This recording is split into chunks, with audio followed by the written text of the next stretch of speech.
കേരളത്തിൻ്റെ ആരോഗ്യരംഗം മികച്ചതാണെന്നും നമ്പർ 1 ആണെന്നും കൊട്ടിഘോഷിക്കപ്പെടുന്ന ഇടതുപക്ഷത്തിൻ്റെ എല്ലാവിധ ഭാവനകളും തകർന്നൊടിയുകയാണ് ഡോക്ടർ ഹാരിസിൻ്റെ വെളിപ്പെടുത്തലിലൂടെ.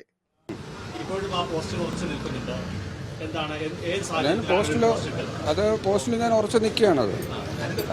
പിന്നെ ഇത് ഞാനിവിടെ ഡിപ്പാർട്ട്മെൻറ്റ് മേധാവി ആയ കാലം മുതൽ ഞാൻ ഗവൺമെൻറ്റിനെയും പിന്നെ പല പ്രാവശ്യം സൂചിപ്പിച്ചിട്ടുള്ള കാര്യങ്ങളാണതെല്ലാം. അത് പല ലെവലിൽ ഞാൻ പോയി സംസാരിക്കുകയും പല രീതിയിലുള്ള റിക്വസ്റ്റുകൾ കിടക്കുകയും അതിൻ്റെ ആവശ്യകതയെപ്പറ്റി പറഞ്ഞ് മനസ്സിലാക്കുകയും പല പ്രാവശ്യം ചെയ്തിട്ടുള്ളതാണ്. അപ്പോൾ ഇതൊന്നും ഈ കാര്യക്ഷമമായിട്ട് ആ സമയങ്ങളിൽ അത് ചെയ്യുന്നതിൽ എന്തോ വന്നിട്ടുള്ള പ്രശ്നങ്ങൾ കാരണം ഇപ്പോൾ നമുക്ക് ഈ പറഞ്ഞതുപോലെ പേഷ്യൻസിൻ്റെ കെയറിനെ അത് വല്ലാതെ ബാധിക്കുന്നുണ്ട്. ഞാനൊരു ഡിപ്പാർട്ട്മെൻറ്റ് മേധാവി എന്നുള്ള നിലയ്ക്ക് എനിക്കതിനകത്ത് ഞാൻ വളരെ കാര്യത്തിൽ വളരെ പ്രഷറൈസ്ഡാണ്. അതിനകത്ത് ഈ ജനങ്ങൾ വരുമ്പോൾ അവരോട് നമുക്കൊരു ഈ കമ്മിറ്റ്മെൻ്റ് ഉണ്ടല്ലോ, ആ കമ്മിറ്റ്മെൻറ്റ് നമുക്ക് പൂർത്തീകരിക്കാൻ പറ്റാത്തതിനകത്ത് എനിക്ക് വല്ലാത്ത പ്രയാസമുണ്ട്. അത് അങ്ങേയറ്റം ആയപ്പോഴാണ് ഞാനത് പോസ്റ്റ് ഇട്ടതും ഞാനത് ലീവ് എടുത്തതും ഞാനതിനെപ്പറ്റി ജോലി തന്നെ റിസൈൻ ചെയ്ത് പോകണം എന്ന് ഒക്കെ ഞാൻ വിചാരിച്ചത്. ഞെട്ടിക്കുന്ന വെളിപ്പെടുത്തലാണ് തിരുവനന്തപുരം മെഡിക്കൽ കോളേജിലെ യൂറോളജി വിഭാഗത്തിൻ്റെ മേധാവിയായ ഡോക്ടർ ഹാരിസ് നടത്തിയത്. പ്രതിപക്ഷം കേരളത്തിൻ്റെ നിയമസഭയിലും നിയമസഭയ്ക്ക് പുറത്തും ഈ നിലമ്പൂർ ഇലക്ഷൻ കാലത്തും കഴിഞ്ഞ ആഴ്ചയിലും എല്ലാം ഞങ്ങൾ ആവർത്തിച്ചു പറഞ്ഞ കാര്യങ്ങളാണ്. ഈ മെഡിക്കൽ കോളേജിലെ ഒരു വകുപ്പിൻ്റെ മേധാവിയിൽ തന്നെ പുറത്തു വന്നിരിക്കുന്നത്. ഇത് ഒറ്റപ്പെട്ട സംഭവമല്ല. ഇത് മെഡിക്കൽ കോളേജിൽ മാത്രമല്ല, എല്ലാ മെഡിക്കൽ കോളേജുകളിലും, കോഴിക്കോട്, ആലപ്പുഴ തുടങ്ങിയ എല്ലാ മെഡിക്കൽ കോളേജുകളിലും സർജറി ചെയ്താൽ തുന്നിക്കൂട്ടാനുള്ള നൂല് പോലും ഇല്ലാത്ത മെഡിക്കൽ കോളേജുകൾ കേരളത്തിലുണ്ട്. ഞെട്ടിക്കുന്ന കാര്യങ്ങളാണ്. സർജിക്കൽ ഉപകരണങ്ങളില്ല, മരുന്നില്ല. മറ്റ് സർക്കാർ ആശുപത്രികളിലും മരുന്നില്ല. ഇപ്പം എന്താ ഡോക്ടർ പറഞ്ഞത്? എന്താണ്? ഇരന്നു മടുത്തു. സർജിക്കൽ എക്യുപ്മെൻറ്റ്സിന് വേണ്ടിയിട്ട്, ശസ്ത്രക്രിയ നടത്തുന്നതിന് വേണ്ടിയിട്ടുള്ള ഉപകരണങ്ങൾ വേണ്ടിയിട്ട് ആളുകൾ രോഗികളായി മെഡിക്കൽ കോളേജ് ആശുപത്രിയിൽ, സർക്കാർ ആശുപത്രിയിൽ വരുന്നവർ കടം മേടിച്ചും വല്ലാതെ പ്രയാസപ്പെട്ടും ഒക്കെയാണ് ഈ ഉപകരണങ്ങളുമായി കൊണ്ടുവരണം. അതായത് രോഗി തന്നെ സാധനങ്ങളുമായി വന്നാൽ മാത്രമാണ് സർജറി നടത്തുന്നത്. നിരവധി ശസ്ത്രക്രിയകൾ മുടങ്ങി, ഒരുപാടെണ്ണം മുടങ്ങി, പലതും കൃത്യമായി നടത്താൻ പറ്റുന്നില്ല. 5-6 മാസത്തെ ഡേറ്റ് കൊടുത്തിട്ടാണ് പലപ്പോഴും ശസ്ത്രക്രിയ നടത്തുന്നത്. ആ ശസ്ത്രക്രിയകൾ പോലും നടത്താൻ കഴിയുന്നില്ല. ഇതൊരു ഡിപ്പാർട്ട്മെൻറ്റിലെ കാര്യമല്ല, ഇതൊരു മെഡിക്കൽ കോളേജിലെ കാര്യമല്ല, ഇത് കേരളത്തിലെ എല്ലാ മെഡിക്കൽ കോളേജുകളിലും നിലവിലിരിക്കുന്ന കാര്യമാണ്. നമുക്കറിയാം, കാരുണ്യ ആരോഗ്യ സുരക്ഷാ പദ്ധതി ഇല്ലാതായി, ആരോഗ്യ കിരണം പദ്ധതി, കാരുണ്യ ബെനവലൻ്റ് ഫണ്ട്, ഹൃദ്യം, JSSK തുടങ്ങിയ എല്ലാ പരിപാടികളും നിലച്ചു. കോടികളാണ് കൊടുക്കാനുള്ളത്. എന്താ മരുന്ന് കിട്ടാത്തത്? മെഡിക്കൽ സർവീസസ് കോർപ്പറേഷന് സർക്കാർ കൊടുക്കാനുള്ളത് കോടികളാണ്. ഈ കഴിഞ്ഞ മാസം മെഡിക്കൽ സർവീസസ് കോർപ്പറേഷനിൽ മരുന്ന് വിതരണം നടത്തുന്ന കമ്പനികൾ മരുന്നിൻ്റെ വില കിട്ടാത്തതുകൊണ്ട് അവർ 30% വില വർദ്ധിപ്പിച്ചു. കാരണം എന്തെങ്കിലും കിട്ടും. പലരും വിതരണം നടത്തുന്നില്ല. പ്രധാനപ്പെട്ട കമ്പനികൾ മുഴുവൻ വിതരണം മുടങ്ങി. മരുന്ന് മാത്രമല്ല മെഡിക്കൽ സർവീസസ് കോർപ്പറേഷൻ മേടിക്കുന്നത്, സർജിക്കൽ എക്യുപ്മെൻറ്റ്സ് അടക്കമുള്ള മുഴുവൻ ശസ്ത്രക്രിയ ആവശ്യമുള്ള, ആശുപത്രിക്ക് ആവശ്യമുള്ള മുഴുവൻ കാര്യങ്ങളും നേരത്തെ ഇൻഡൻറ്റ് കൊടുത്തിട്ടാണ് മേടിക്കുന്നത്. ആശുപത്രികളിൽ നിന്ന്, സർക്കാർ ആശുപത്രികൾ, ജില്ലാ ആശുപത്രികൾ, താലൂക്ക് ആശുപത്രികൾ എല്ലാവരും ഇൻഡൻറ്റ് കൊടുത്തിട്ട് ആ ഇൻഡൻറ്റിൻ്റെ അടിസ്ഥാനത്തിലാണ് മെഡിക്കൽ സർവീസസ് കോർപ്പറേഷൻ ടെൻഡർ വിളിച്ച് ഈ പരിപാടി നടത്തുന്നത്. അതിൻ്റെ പ്രൊസീജിയർ അതാണ്. അപ്പോൾ എങ്ങനെയാണ് ആവശ്യമുള്ള സാധനങ്ങൾ വരുന്നില്ല? ഞാൻ 2024 ജനുവരിയിൽ നിയമസഭയിൽ കൊണ്ടുവന്നു. ഈ മാർച്ചിൽ 2025 മാർച്ചിൽ മരുന്ന് ക്ഷാമത്തെക്കുറിച്ചും ഈ സർജിക്കൽ ഉപകരണങ്ങളുടെ അഭാവത്തെക്കുറിച്ചും നിയമസഭയിൽ ഞങ്ങൾ കൊണ്ടുവന്നു. മന്ത്രി വളരെ നിരുത്തരവാദിത്തപരമായ മറുപടിയാണ് അവർ പറയുന്നത്. ഇപ്പോൾ അവരെന്താ പറഞ്ഞിരിക്കുന്നത്? ഞാൻ റിപ്പോർട്ട് തേടുമെന്ന്. അവർ ആരോഗ്യമന്ത്രിയായതിനു ശേഷം അവർ റിപ്പോർട്ട് തേടും എന്ന് പറഞ്ഞ കേസുകൾ നിങ്ങളൊന്ന് എണ്ണണം. ഇതെല്ലാം കൂടി എടുത്തൊന്ന് കമ്പൈൽ ചെയ്താൽ നിരവധി വോള്യങ്ങൾ വേണ്ടി വരും. നിരവധി വോള്യങ്ങൾ. ഇവർ റിപ്പോർട്ട് തേടാൻ പോയ കാര്യങ്ങൾ മാത്രം കഴിഞ്ഞ 4 വർഷത്തിനിടയിൽ റിപ്പോർട്ട് തേടിയ കാര്യങ്ങൾ, ഈ റിപ്പോർട്ട് കിട്ടിയിട്ട് നിങ്ങൾ ആ റിപ്പോർട്ടെല്ലാം എടുത്തു വെച്ച് കമ്പൈൽ ചെയ്താൽ നിരവധി വോള്യങ്ങളാവും. ഇത് സ്ഥിരം മറുപടിയാണ്. എന്നിട്ട് എന്താണ് 10 കൊല്ലം മുമ്പ് 2010 എത്ര പേഷ്യൻസ് ഉണ്ടായിരുന്നു ആശുപത്രിയിൽ, ഇപ്പം എത്ര പേഷ്യൻസ് കൂടി എന്ന് ചോദിക്കുക. കാലം കൂടുന്തോറും സ്വകാര്യ ആശുപത്രികളിലെ ചെലവ് വർദ്ധിക്കുന്തോറും ആളുകൾ സർക്കാർ ആശുപത്രിയെ ചെയ്യും. ഞാൻ MLA ആയി 2001 വരുമ്പോൾ ഇവിടെ 300 പേഷ്യൻസ് ഉണ്ടായിരുന്നത് എൻ്റെ താലൂക്ക് ആശുപത്രിയിൽ. എൻ്റെ താലൂക്ക് ആശുപത്രിയിൽ 300 പേഷ്യൻസ് ഉണ്ടായിരുന്നു. ഇപ്പോൾ ഏകദേശം 1800-നും 2000-ത്തിലധികം പേഷ്യൻസ് ഉണ്ട്. സർക്കാർ ആശുപത്രിയെ ആളുകൾ ആശ്രയിക്കുകയാണ്. അപ്പോഴാണ് സർക്കാർ ആശുപത്രിയിൽ മരുന്നില്ല, ഉപകരണങ്ങളില്ല. ഇപ്പോൾ കണ്ണാശുപത്രിയിൽ 10 ശസ്ത്രക്രിയ മാറ്റിവെച്ചു എന്ന് പറഞ്ഞ് കണ്ണൂർ ആശുപത്രിയിൽ നിന്ന് റിപ്പോർട്ട് വന്നില്ലേ? കോഴിക്കോട് മെഡിക്കൽ കോളേജ് ആശുപത്രിയിൽ എത്രയോ സാധനങ്ങളില്ല. എൻ്റെ ഒരു സ്നേഹിതൻ സർജറി കഴിഞ്ഞ് ആലപ്പുഴ മെഡിക്കൽ കോളേജ് മരിച്ചുപോയി. സർജറി നടത്താൻ സമയത്ത് സർജറിക്കുള്ള നൂല് പുറത്തുനിന്ന് പേഷ്യൻ്റ് മേടിച്ചുകൊണ്ട് വേണ്ടി വന്നു. ഞങ്ങളൊരു പാർട്ടി പ്രവർത്തകനാണ്. ആശുപത്രിയിലെ മെഡിക്കൽ കോളേജിൽ, ആലപ്പുഴ മെഡിക്കൽ കോളേജ് സർജറിക്കുള്ള അത് കഴിഞ്ഞ് തുന്നാനുള്ള നൂല് പുറത്തുനിന്ന് പേഷ്യൻ്റ് മേടിച്ചുകൊണ്ട് വരുന്ന സ്ഥിതിയിലേക്ക് ഇത് കംപ്ലീറ്റ് ആയിട്ട് ഇത് തകർന്നിരിക്കുകയാണ്. വളരെ ഗൗരവതരമാണ്. ഇവർ PR ഏജൻസികളെ വെച്ച് നടത്തുന്ന പ്രൊപ്പഗാൻഡയും നറേറ്റീവുമല്ല യഥാർത്ഥ ആരോഗ്യ കേരളം. യഥാർത്ഥ ആരോഗ്യ കേരളത്തിൻ്റെ സിസ്റ്റം മുഴുവൻ തകർന്നുപോയി. ഞങ്ങൾ കോവിഡ് കഴിഞ്ഞ് വന്നല്ലോ, ഈ ഗവൺമെൻറ് വന്നു. ഞങ്ങൾ പറഞ്ഞു കോവിഡ് മൂലമുള്ള നിരവധി മരണങ്ങൾ ഈ സർക്കാർ മറച്ചു വെച്ചു എന്ന് പറഞ്ഞു. ഇപ്പം മന്ത്രി എന്താ പറഞ്ഞത്? ചക്ക വീണ് ചത്തതൊന്നും കോവിഡ് മരണത്തിൻ്റെ കൂട്ടത്തിൽ കൂട്ടില്ല എന്ന് പറഞ്ഞു. മറുപടി ഈ മന്ത്രിയുടെ ആദ്യത്തെ മറുപടിയാണ് നിയമസഭയിൽ. ഞങ്ങൾക്ക് തന്ന മറുപടിയാണ്. ചക്ക വീണ് ചത്തതൊക്കെ, തലയിൽ വീണ് ചത്തതെല്ലാം കോവിഡ് മരണത്തിൽ കൂട്ടില്ല എന്നായിരുന്നു മറുപടി. ഞങ്ങളത് കൊണ്ടുവന്നതിന് ശേഷം സർക്കാർ മറച്ചു വെച്ച 27,000 മരണങ്ങൾ, കോവിഡ് മൂലമുള്ള മരണങ്ങൾ പിന്നീട് പുറത്തു വന്നു. സർക്കാരിൻ്റെ കയ്യിലുണ്ടായിരുന്ന ലിസ്റ്റ് കൂടാതെ പ്രതിപക്ഷം നിയമസഭയിൽ ഉന്നയിച്ച 27,000 മരണങ്ങൾ വീണ്ടും പുറത്തു വന്നു. നിങ്ങൾക്കറിയാം ഇപ്പോൾ എന്താ വേണ്ടത്? ഇപ്പം ആരോഗ്യ വകുപ്പിനാണ് ചികിത്സ വേണ്ടത്. യഥാർത്ഥത്തിൽ കോവിഡ് കാലത്ത് നടന്ന കൊള്ള, ആ എക്സ്പയറി ഡേറ്റ് കഴിഞ്ഞ മരുന്ന് വരെ ഇവർ ആ കാലഘട്ടത്തിൽ വിതരണം നടത്തി. C&AG റിപ്പോർട്ട് വന്നു. പ്രതിപക്ഷം മാത്രമല്ല പറഞ്ഞത്, പ്രതിപക്ഷം പറഞ്ഞത് C&AG റിപ്പോർട്ടിൽ വന്നു.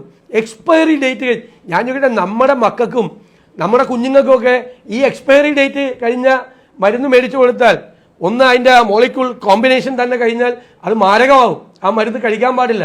6 മാസം കാലാവധി തീരാനുള്ള മരുന്ന് പോലും വിതരണം നടത്താൻ പാടില്ല. അപ്പോഴാണ് കാലാവധി കഴിഞ്ഞ മരുന്ന് വരെ ഇവർ വിതരണം നടത്തിയത്. ഇവിടെ പകർച്ചവ്യാധികൾ കൂടുകയാണ്. ഏത് പകർച്ചവ്യാധിയാണ് കേരളത്തിൽ ഇല്ലാത്തത്?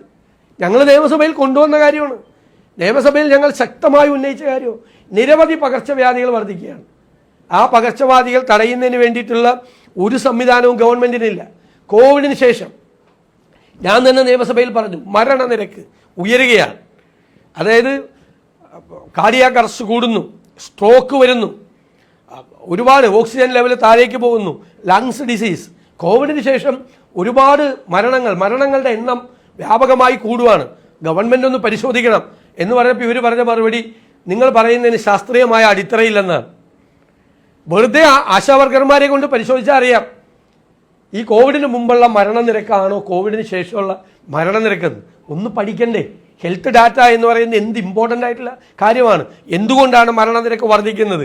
ഏത് ഏജ് ഗ്രൂപ്പിലുള്ളവർക്കാണ് മരണനിരക്ക് വർദ്ധിക്കുന്നത്? ഏത് അസുഖം ബാധിച്ചാണ് ആളുകൾ മരിക്കുന്നത്? നിലവിൽ രോഗം ഉള്ളവരാണോ ഇതുമൂലം മരിക്കുന്നത്, അല്ലെങ്കിൽ ഒരു രോഗം ഇല്ലാത്തവരാണോ മരിക്കുന്നത്?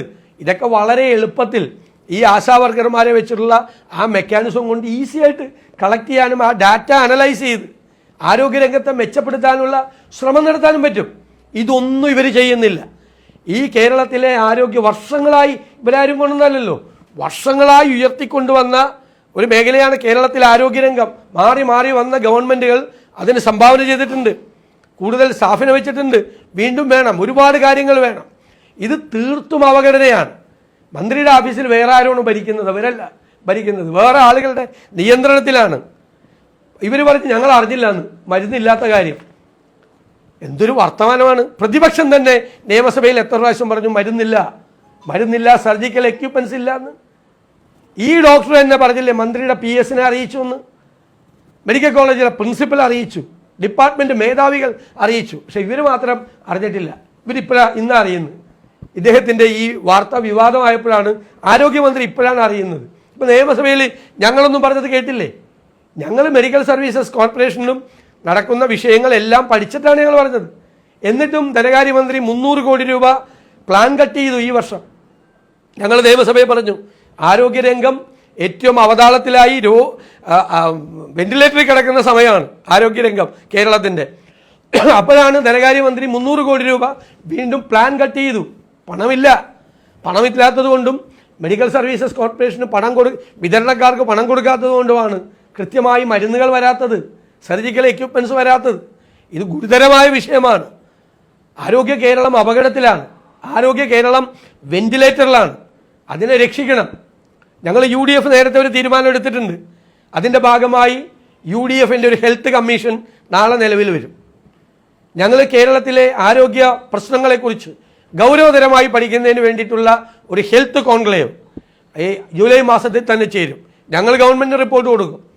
അടിയന്തരമായി ഇടപെടേണ്ട സാഹചര്യമാണ്.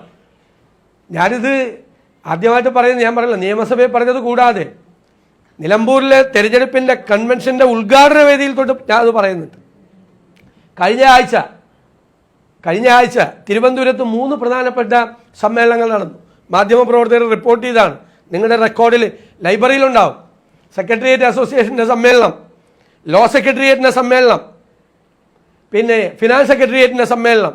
ഈ 3 സമ്മേളനങ്ങളിലും ഞാൻ പ്രധാനമായിട്ട് ഗവൺമെൻറ്റിൻ്റെ ഫെയിലിയറായിട്ട് പറഞ്ഞ കാര്യം ഈ മരുന്ന് ക്ഷാമവും ഈ ശസ്ത്രക്രിയാ ഉപകരണങ്ങളുടെ ക്ഷാമവും ആരോഗ്യരംഗത്തുണ്ടായ പരാജയമാണ്. ഞങ്ങൾ ക്യാമ്പയിൻ ചെയ്തത് ഗവൺമെൻറ്റിനെതിരായി ഫസ്റ്റായിട്ടാണ്. ഇപ്പോൾ ഈ ഡോക്ടറുടെ വെളിപ്പെടുത്തലോടുകൂടി അത് പൂർണ്ണമായി ശരിയായിരുന്നു.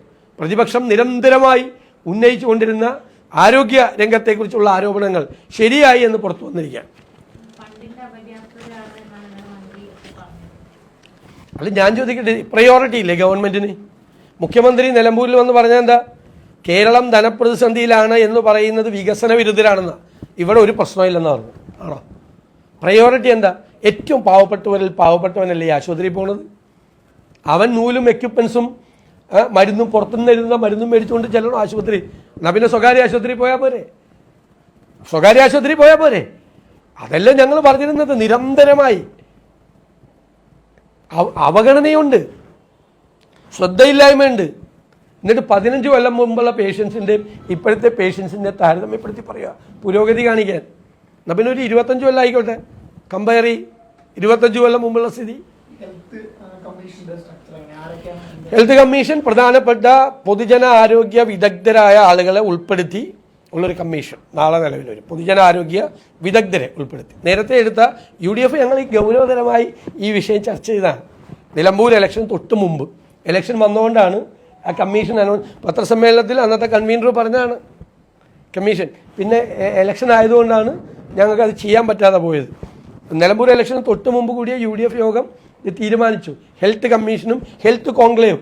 ഞാൻ പറഞ്ഞില്ലേ, ഞങ്ങളിത് വളരെ ഗൗരവത്തോടു കൂടി കാണുന്ന, പ്രയോറിറ്റൈസ് ചെയ്ത് കാണുന്ന, മുൻഗണനാ ക്രമത്തിൽ കാണുന്ന സർക്കാരിനെതിരായുള്ള ഏറ്റവും പ്രധാനപ്പെട്ട വിഷയമാണ്. അതുകൊണ്ടാണ് ഇന്നിപ്പോൾ ഈ സംഭവം ഉണ്ടായതുകൊണ്ടല്ല പ്രഖ്യാപിക്കുന്നത്, നേരത്തെ പ്രഖ്യാപിച്ചാണ്.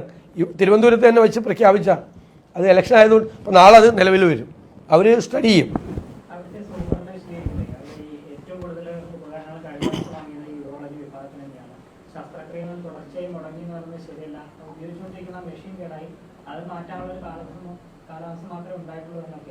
ഇതാണ് ആ ഡോക്ടർ പറഞ്ഞത്. സത്യാവസ്ഥ സൂപ്രണ്ടൊന്നും പറയുന്നില്ല, പേടിയാണ്, എല്ലാവർക്കും ഭയമാണ്, പുറത്തു പറയാൻ വേണ്ടി ഭയമാണ്. ഇന്ന് മന്ത്രി അതല്ലല്ല പറഞ്ഞത്. മന്ത്രി അതല്ലല്ല, ആദ്യം ഇയാളെ വരട്ടാൻ നോക്കിയല്ലേ, ആദ്യം ഇയാളോട് വിശദീകരണം തേടും, അതാണെന്ന് പറയും. അപ്പോൾ ആൾ ചോദിച്ചു വിശദീകരണം തേടിക്കോട്ടെ, എനിക്കൊരു കുഴപ്പമില്ല. LDF CPM സഹയാത്രികനാണ് ആ ഡോക്ടർ. കഴിഞ്ഞ ആഴ്ച ഇട്ട പോസ്റ്റ് M സ്വരാജിന് നിലമ്പൂരിൽ വോട്ട് ചെയ്ത 66,000 പേർക്ക് അഭിവാദ്യം നേർന്നുകൊണ്ട് പോസ്റ്റ് ഇട്ട ആളാണ്. സർക്കാർ ഉദ്യോഗസ്ഥന്മാരിങ്ങനെ പോസ്റ്റ് ഇടാമെന്നൊക്കെ ഉള്ളത് വേറെ. പക്ഷേ LDFന് അനുകൂലമായിട്ട് പോസ്റ്റ് ഇട്ടുകൊണ്ട് കുഴപ്പമില്ല, പോസ്റ്റ് ഇട്ട ആളാണ്. ഞങ്ങൾക്ക് അതിനകത്ത് വിരോധമൊന്നുമില്ല. പക്ഷെ ആ ആൾ വന്നിട്ടാണ് പറയുന്നത്. അല്ലാതെ ഇത് രാഷ്ട്രീയ പ്രേരിതമായ ആരോപണമാണോ? ആ പോസ്റ്റ് ഒന്ന് എടുത്ത് നോക്കണം.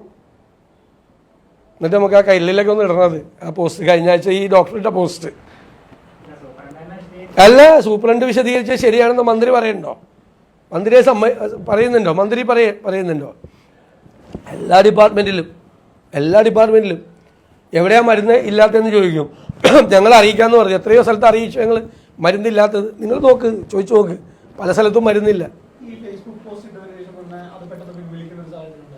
അതൊക്കെ സമ്മർദ്ദങ്ങളുണ്ടാവും, പലതരത്തിലുള്ള സമ്മർദ്ദങ്ങൾ. ഗവൺമെൻറ് ഡോക്ടറല്ലേ, ഏതെല്ലാം തരത്തിൽ സമ്മർദ്ദം ഉണ്ടാവും. എന്നിട്ടും അദ്ദേഹം അതിനകത്ത് ഉറച്ചു നിൽക്കുകയല്ലേ. ഇന്നലെ പറഞ്ഞതിനേക്കാൾ ശക്തിയായിട്ടല്ലേ ഇന്ന് അദ്ദേഹം മാധ്യമപ്രവർത്തകരോട് പറഞ്ഞത്. അതൊരു യാഥാർത്ഥ്യമാണ്, നമുക്കറിയാവുന്ന കാര്യമാണ്. ഞങ്ങൾക്കിത് അത്ഭുതമല്ല, ഞങ്ങൾ നിരന്തരമായി പറഞ്ഞുകൊണ്ടിരിക്കുകയാണ്. നിങ്ങളിതൊന്നും ശ്രദ്ധിക്കാത്തതുകൊണ്ടാണ് നമ്മളിത് പറയുമ്പോൾ ഇതൊന്നും വലിയ വാർത്തയാക്കാത്തത്. ഞാൻ കഴിഞ്ഞ ആഴ്ച ഇത് 3 പ്രസംഗത്തിൽ ഇത് ആവർത്തിച്ച് തിരുവനന്തപുരത്ത് തലസ്ഥാന നഗരിയിൽ പറഞ്ഞ കാര്യമാണ്. ഞാൻ റെക്കോർഡ് തരാം കംപ്ലീറ്റ് ആയിട്ട്. എത്ര പ്രാവശ്യം നിയമസഭയിൽ കൊണ്ടുവന്നതിൻ്റെ റെക്കോർഡ് മുഴുവൻ എൻ്റെ കയ്യിലുണ്ട്. എത്ര പ്രാവശ്യം നിയമസഭയിൽ കൊണ്ടുവന്നു. അവരിപ്പോഴും വളരെ പരിഹാസത്തോടുള്ള മറുപടിയാണ്. നമ്മളിതുപോലത്തെ വിഷയം കൊണ്ടുവരുമ്പോൾ പരിഹസിച്ചുകൊണ്ടാണ് സംസാരിക്കുന്നത്, പരിഹസിച്ചുകൊണ്ടാണ് സംസാരിക്കാറുള്ളത്. ഞങ്ങളൊന്നും പറയാറില്ല, തിരിച്ചൊന്നും പറയാറില്ല. പക്ഷേ നമ്മൾ ഈ വിഷയം കൊണ്ടുവന്നിട്ടുണ്ട് നിരവധി പ്രാവശ്യം. നിങ്ങൾ നോക്ക്, ഞാൻ ഈ പറയുന്ന പദ്ധതികളെല്ലാം പോയില്ലേ ഇപ്പോൾ. കാരുണ്യ പദ്ധതി, സുരക്ഷാ പദ്ധതി ഉൾപ്പെടെ ആരോഗ്യ കിരണവും ഹൃദ്യവും ഒന്നുമില്ല, ഒന്നിനും പൈസയില്ല. ഏകദേശം 1800 കോടിയോളം രൂപ കാരുണ്യ പദ്ധതിക്ക് കൊടുക്കാനുണ്ട്. പല സ്വകാര്യ ആശുപത്രികളും ഈ കാസ്പിൻ്റെ കാർഡ് സ്വീകരിക്കുന്നില്ല. സ്വകാര്യ ആശുപത്രി മാനേജ്മെൻറ്റ് യോഗം ചേർന്ന് ഇത് സ്വീകരിക്കേണ്ടെന്ന് തീരുമാനിച്ചു.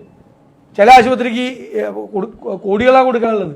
അവർക്ക് മാനേജ് ചെയ്യാൻ പറ്റുമോ? പ്രൈവറ്റ് ആശുപത്രിക്ക് ഈ സൗജന്യം അവർ കൊടുക്കേണ്ടെന്ന് തീരുമാനിച്ചു. എന്നിട്ടൊന്നും ഒരു കുഴപ്പമില്ല, ഇവിടെ എല്ലാം ഓക്കെ ആണെന്നാണ് പറയുന്നത്. ഇത് ഗൗരവതരമായ വിഷയമാണ്. ഈ മന്ത്രിയുടെ മറുപടി ഒട്ടും തൃപ്തികരമല്ല. അവർ ഒളിച്ചോടാൻ ശ്രമിക്കുകയാണ്. ഞാൻ പറഞ്ഞല്ലോ, ആരോഗ്യ കേരളം വെന്റിലേറ്ററിലാണ്, രക്ഷിക്കാനുള്ള നടപടികൾ സ്വീകരിക്കണം.